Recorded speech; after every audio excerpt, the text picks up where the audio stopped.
África, vamos falar sobre ela? Muitas são as civilizações africanas. Aqui nós temos uma representação de uma casa de uma aldeia africana, mas nem todas as comunidades são assim. Aqui está representando o que tem de mais belo no trabalho do barro, da palha, de onde tem toda a origem do artesanato local. Muita simplicidade na execução de suas casas, mas muita fé e muita criatividade. Próximo a muitas dessas aldeias, como aldeias que nós representamos através daquela casinha, aldeias do Quênia, Namíbia, Etiópia, nós encontramos savanas, onde há muitos animais selvagens, muita visitação turística através de safaris, mas muito também se vê exatamente da realidade local. Habitat ainda de vegetação rasteira, de cactos, árvores baobás, que nós vamos falar daqui a pouquinho, muito barro e pouco verde naquela região. Por isso, tantas aldeias próximas ao Quênia, à Namíbia, usam tanto barro para fazer o seu próprio artesanato. Como nós falamos do baobá, presente nas savanas, presente nas aldeias africanas, vamos falar um pouquinho sobre ele. Próximas às aldeias existiam os griots, ou griotes, que poderiam ser homens ou mulheres, que eram contadores de história. Todo o conhecimento, toda a história daquele lugar era passada aos mais jovens através dessas contações embaixo de árvores, e debaixo dessas árvores especificamente, debaixo dos baobás. Os griots passavam todo o conhecimento de forma oral, porque para eles era muito mais valoroso do que livros. Mas para a gente, nós já temos essa facilidade. Quantos e quantos livros podemos trabalhar com nossas crianças? Quantas e quantas histórias podem ser contadas para poder falar do nosso povo africano?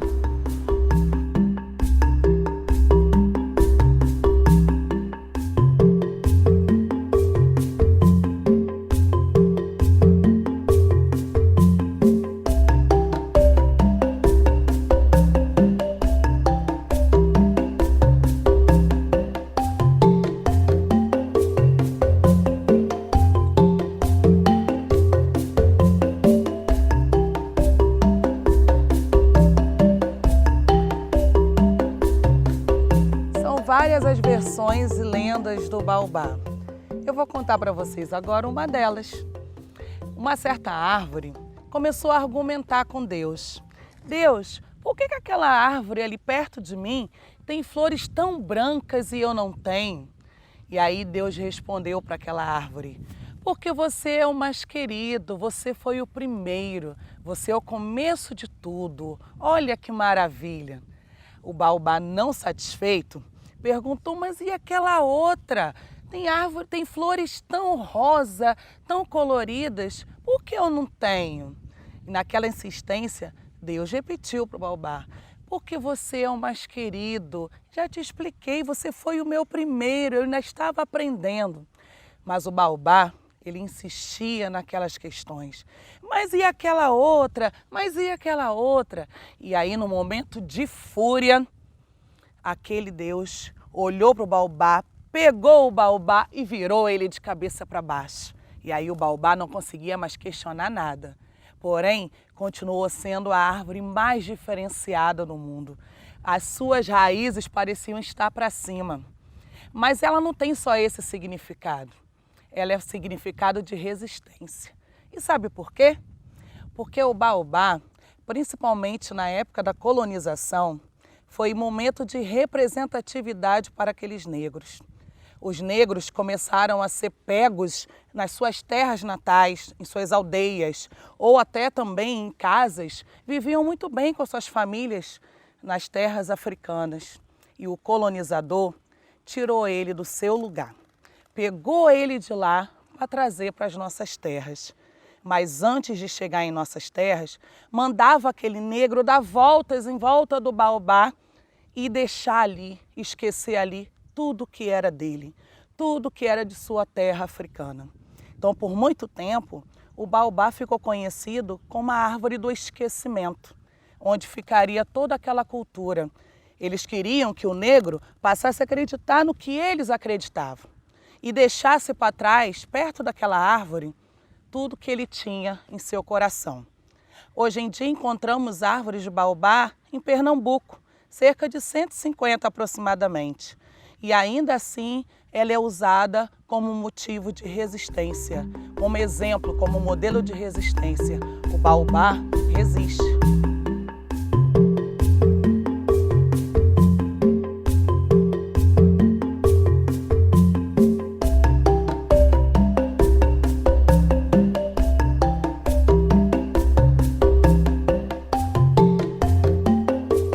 Nós temos aqui alguns exemplos de artesanato que é de influência afro-brasileira, porque na Angola, principalmente, muitos trabalhos são feitos de forma sextavada, bolsas, cestos de forma geral. Além disso, nós temos as máscaras e temos também a carranca. Essa carranca, ela era usada principalmente lá na África, para colocar à frente das embarcações. Eles acreditavam que dentro do mar tinha um certo caboclo d'água e que poderia prejudicar as embarcações, né, indo fazer suas pescas ou indo fazer outros trabalhos. Então eles colocavam carrancas à frente do barco para poder afastar todo aquele perigo. Ainda hoje, elas são usadas também nas religiões de matrizes africanas, porque também se acredita que afasta o mal-olhado. Muitas são as influências afro-brasileiras também na culinária. Nós temos, por exemplo, a base do feijão, que vem, na verdade, de uma história muito triste. Todo o nosso povo escravizado ficava com todos os restos, os vestígios da Casa Grande. Então, na senzala, eles arrumavam formas de manter aquelas carnes para elas durarem por um certo tempo e jogavam todas elas juntas em grãos, os feijões. E aí se transformou o quê? Num feijão bem consistente na nossa feijoada. Não era uma feijoada tão linda, tão bela como a gente vê hoje em dia, né? Com tantos ingredientes mais modernos, mais atuais. Era, na verdade, uma forma de se alimentar com aquilo que tinha, com aquilo que era mantido, que era oferecido a eles. Mas, na verdade, muitas são as influências dos países africanos.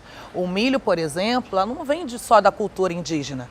O milho na Angola é a base de muitos pratos, pudins, pães, muitas coisas são feitas através do milho. A mandioca, também de muito uso em muitos países africanos, é base para fazer pães, é base para fazer muitos pratos que alimentam o nosso povo africano.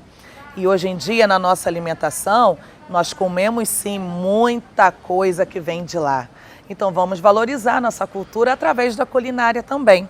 Nós temos um exemplo aqui também do nosso acarajé e do nosso abará. São pratos da culinária através de uma receita criada na África e foi adaptada na Bahia, né? O vatapá, o caruru, que são colocados no nosso acarajé, são originários da nossa África. Então, salve a África também na culinária. Nós precisamos atrair o nosso público infantil a conhecer também a África.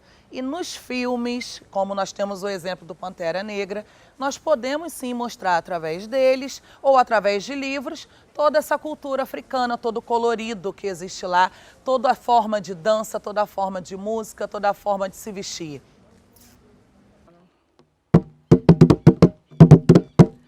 Tambores, usado pelos africanos como meio de comunicação. No nascimento, nas mortes, festas, transmitem a cultura e identidade. Eram usados para transmitir códigos, sinais de comunicação, além de fazer parte de rituais africanos. Podia ser tocado no alto de colinas e ser ouvido à distância. Ilu, Ingomba, Rumpi, salvem os tambores!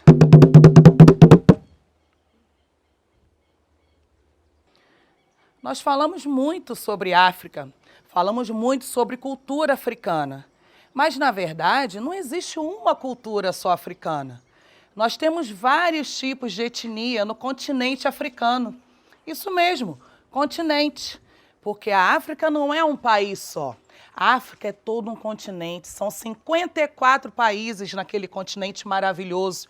Então, muitas são as influências, muitas são as culturas. Nós estamos aqui agora na Fazenda Campos Novos, fica em Cabo Frio, estado do Rio de Janeiro.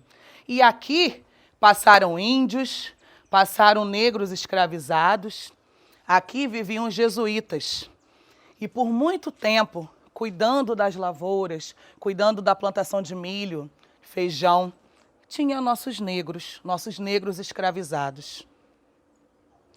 Primeiro, viveram os índios, junto com os jesuítas, a Companhia de Jesus, mesmo influenciados por esses jesuítas.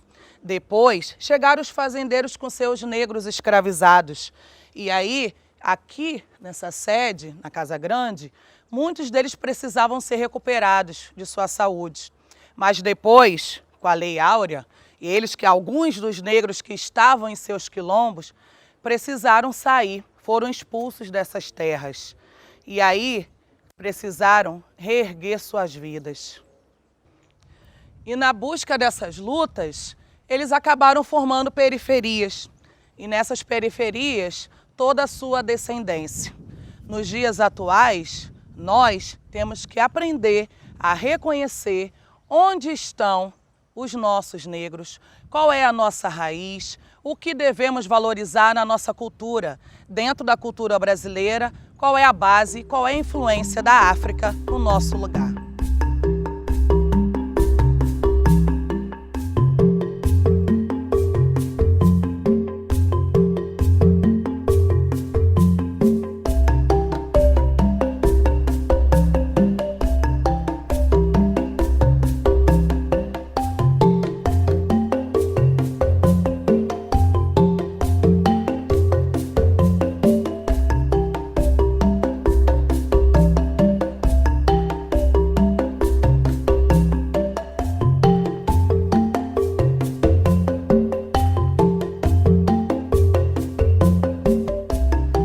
Quantas princesas, quantas rainhas, quantas belas mulheres foram colocadas em navios negreiros trazidos para cá pelos colonizadores. E agora, temos que ser escravizados? E agora, por que tantas palavras de repúdio? Por que tantas palavras negativas em relação ao nosso preto? Somos aqui, somos lá. A nossa terra, o nosso berço é a África. Então, a resistência que existe hoje em nosso país, em falarmos das matrizes africanas, em falarmos das influências culturais, em falarmos das influências na culinária, na roupa, é exatamente para o nosso povo reconhecer o valor que tem o preto africano na nossa história, o valor que tem a cultura afro-brasileira. Os nossos alunos precisam conhecer a cultura deles, a raiz deles. Por isso nós temos leis que abrangem toda essa obrigatoriedade. O ensino de história e cultura afro-brasileira e indígena nas salas de aula do nosso país. E nós vamos trabalhar para que isso aconteça. E quanto à resistência, ela será mantida, porque nós temos sim que reconhecer quem nós somos, que reconhecer o que vestimos, que reconhecer onde vamos parar, qual é o futuro dessa humanidade. Somos todos um só. Somos todos de uma mesma mãe África.